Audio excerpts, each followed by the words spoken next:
What's up, old school homies? Today we're going to talk about, is mistake-based soloing the best sounding soloing? Whatever that means. You'll hear a lot of old timers trying to tell you just got to keep jamming until you sound good, or your mistakes sound good if you know how to fix them. People that know too much theory too well don't sound organic, they don't sound good.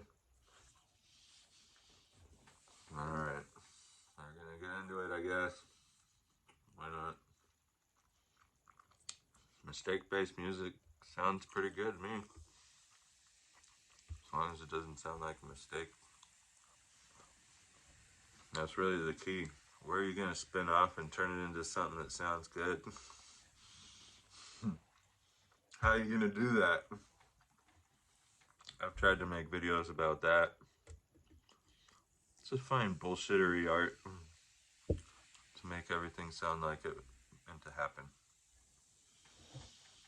So who believes in this? Victor Wooten, Neil Young, Jeff Beck,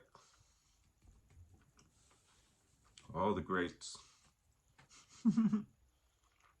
Jimi Hendrix. Well, they were willing to take a risk, so that's really where the reward was. I'm gonna go further into it. Sorry, I'm starving for some reason. You gotta think about it this way.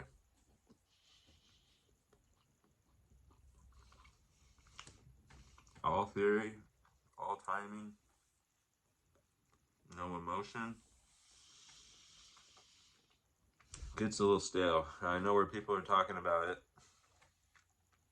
I hate to say it, but a lot of times it happens in classical. Or jazz. Jazz too.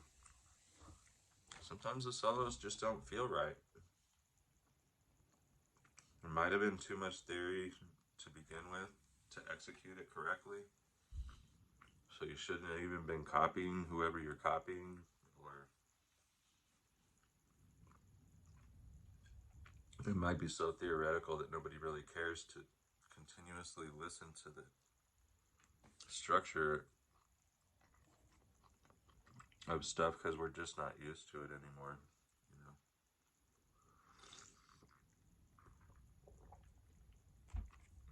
I would say I felt both ways, and I felt the merits of both ways. Kind of like the classical side, if you could read music and if you could be on time, it will sound good, is the theory. And being on time and being in the right key and landing those keys on the right time is really what classical music is all about. It's not extremely hard to play. You have more players playing smaller parts, more instruments, more timbres, more things going on that are rhythmic. They're a whole rhythm section.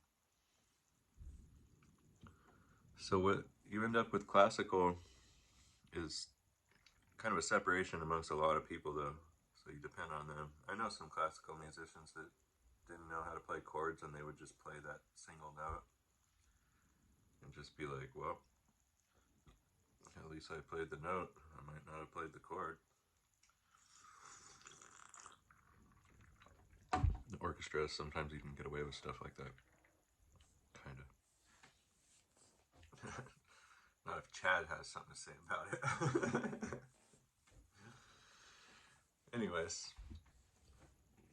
in my own personal soloing, I noticed that making a mistake in the beginning of my learning music, it kind of like hurt my feelings. Like, I was stupid. Yes, you feel stupid when you make a mistake. Wow.